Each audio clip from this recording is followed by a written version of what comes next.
Et yo tout le monde, c'est Hiro, on se retrouve aujourd'hui pour une nouvelle vidéo en compagnie de Akira Anime Manga, une autre chaîne qui présente des animés et mangas comme moi. N'hésitez pas à lui donner de la force, sa chaîne sera en description. On présentera donc 4 animés de romance et Chi on en fera 2 chacun. Et comme d'habitude, on va vous inciter à les voir. Si ce n'est pas déjà le cas, je t'invite à liker, commenter, partager et à t'abonner, ça me ferait plaisir et ça m'aiderait beaucoup. Sur ce, commençons.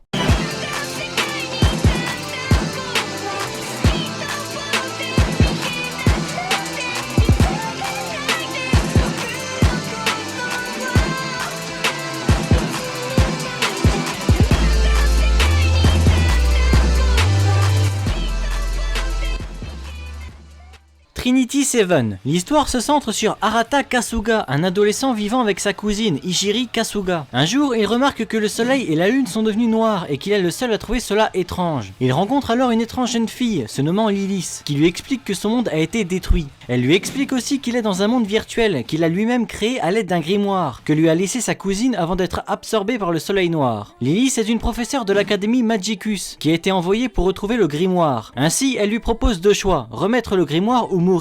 Kasuga n'a d'autre choix que de choisir la 3e option et rejoindre l'académie, afin d'apprendre la magie et tenter de retrouver sa cousine. Je ne peux qu'adorer le héros parce que non seulement il a le seiyuu de Kirito, mais en plus il a la personnalité que je préfère le plus chez un personnage d'animé. Il dit tout ce qu'il pense, n'a aucune gêne, a un aspect comique et un côté sérieux. Pour retrouver sa cousine, il devra approcher les 7 péchés capitaux qui, sans trop en dire, sont les filles les plus fortes de l'établissement. 7 filles avec des pouvoirs et des personnalités bien distinctes, sans pour autant qu'elles soient détestables. Je les trouve même toutes très agréables. Beaucoup d'ecchi et de fanservice par moment, une romance qui commence assez vite, on a déjà idée de qui aime qui dès les premiers épisodes. Des pouvoirs assez spéciaux qui tournent autour de grimoires et qui ont des capacités spécifiques à leur utilisateur. Arata a un pouvoir loin d'être commun et plutôt surprenant, qui pourrait peut-être être lié à la fin du monde. Mais quel genre de pouvoir est-ce? Pourquoi le possède-t-il? Et surtout, qu'est devenu sa sœur désormais disparue? Des questions qui auront des réponses si vous regardez cet animé incroyable. L'animé a 12 épisodes sortis en 2014, un film sorti en 2017 ainsi qu'un deuxième sorti en 2019. Il a pour genre action, comédie, ecchi, fantasy, romance, school life et pour thème apprentissage, école, harem, magie et univers alternatif. Il a pour cible éditoriale shonen. Le manga est actuellement en cours chez Panini avec 23 tomes contre 26 au Japon, avec une parution encore en cours. Le tome 24 sortira le 11 mai 2022. Infinite Stratos. Ichika, jeune garçon téméraire et ambitieux, fait partie d'une très grande école de pilotage, utilisant des armes nommées Infinite Stratos, armes uniquement contrôlables par des filles. Les filles du monde entier rêvent d'intégrer cette école légendaire qui fait tant parler d'elle. Seulement, cette fois, ce sera un homme qui l'intégrera. En effet, Ichika est le seul homme capable de contrôler l'Infinite Stratos. Ichika, accompagné de Oki Shinonono, son ami d'enfance, il devra prouver aux autres qu'il est digne et assez fort pour combattre, et ainsi prouver qu'il a sa place au sein de cet établissement. À vrai dire, dès le début, ça va être le gars le plus populaire puisque toutes les filles sont curieuses de ses capacités. Il va attirer l'attention, mais pas que positivement. Il va y faire des retrouvailles, va avoir l'occasion de montrer son potentiel, etc. Ça ressemble pas mal à des combats de mecha. C'est pour ça que j'ai eu un peu de mal au début, mais une fois qu'on s'y habitue, on fait plus vraiment attention. Bien sûr, ça vaut pas les vrais combats sans machine, mais ça passe quand même. Je trouve la romance un peu cliché, l'ami d'enfance, tout ça, tu connais, mais d'autres choses arriveront par la suite. La sœur du héros est celle qui a le plus de flow de l'œuvre. Je pourrais finir l'animé rien que pour elle. Un peu de 3D lors des combats, mais franchement, pour une fois, ça passe. L'animé a une saison de 12 épisodes et un OAV sorti en 2011, une saison 2 de 12 épisodes sorti en 2013 et un OAV de 45 minutes sorti en 2014. Il a pour genre action, comédie, drame, ecchi, romance, science-fiction et pour thème école, harem et militaire. Dans le premier animé qui s'appelle Keijo,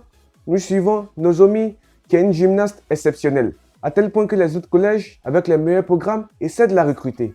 Malheureusement pour eux, elle a 2 plans. Sa famille étant extrêmement pauvre, l'argent est tout pour elle. C'est pourquoi elle veut entrer dans le monde de Keijo. Keijo est un type de sport, de jeu, où les filles se tiennent debout sur une petite plateforme flottante et s'affrontent. Le but est de pousser l'autre concurrent hors de la plateforme dans l'eau. Mais elles ne sont autorisées qu'à utiliser leurs fesses et leurs seins pour pousser les autres. Ouais, je sais. C'est un animé rempli de très belles surprises. Certes, à première vue, on pourrait dire que c'est un animé basé uniquement pour montrer des seins et des fesses, mais à bien regarder, on finit par apprécier l'histoire. Et les combats sont toujours de plus en plus palpitants. Au début, avant de regarder, je me suis dit, ok, mais what the fuck? Mais après l'avoir regardé, je peux vous dire que c'est un animé amusant et plutôt original. J'aime beaucoup. Oups ou pas, c'est drôle et j'accroche. Et ça me donne envie de voir la suite. Pour moi, c'est un bon animé. L'animé a actuellement une saison de 12 épisodes et a pour genre action, sport et ecchi. Vous pouvez le trouver sur Crunchyroll. Dans le deuxième animé, Nous suivons Tomoya Aki, qui est un lycéen otaku, qui va un jour faire la rencontre d'une belle fille en ville. Et cette fille va lui donner envie de créer son propre jeu vidéo de drague, où l'héroïne principale serait une fille ressemblant beaucoup à celle qu'il a rencontrée en ville. Il va donc demander de l'aide à son ami d'enfance Eriri et à la fille plus populaire du lycée. Pendant ce temps, notre protagoniste va être choqué d'apprendre que la fille qu'il avait rencontrée avant n'est d'autre que sa camarade de classe, Kato Megumi, une jeune fille qui est à peine remarquable par les autres. Ce qui ne va pas décourager notre protagoniste. Il va être déterminé à donner à Megumi une totale transformation dans son jeu pour qu'elle devienne la petite amie idéale que tout homme désire. Alors, j'ai beaucoup apprécié cet animé. Son intrigue est assez spéciale. Les personnages sont bien développés et ses graphismes sont agréables.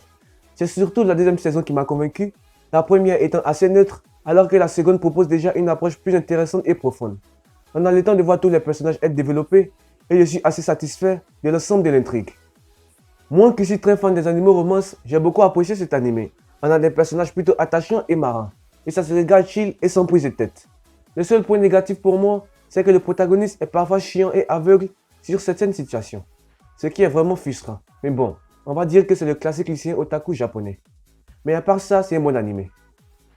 L'anime a actuellement 2 saisons et un film, de quoi vous fait bien kiffer. Il a pour genre comédie, romance et eki. Et vous pouvez le trouver sur Crunchyroll. Bon et bien voilà, nous arrivons à la fin de la vidéo, j'espère qu'elle vous aura plu. C'était ma première collaboration entre guillemets. N'hésitez pas si jamais d'autres jeunes youtubeurs ou youtubeurs tout court sont chauds faire des duos de présentation d'animés ou autres. Je suis en tout cas pour, n'hésitez vraiment pas. Sur ce, n'hésite pas à liker, commenter, partager et à t'abonner, ça me ferait plaisir et ça m'aiderait beaucoup. Et moi je te dis à plus pour une prochaine vidéo.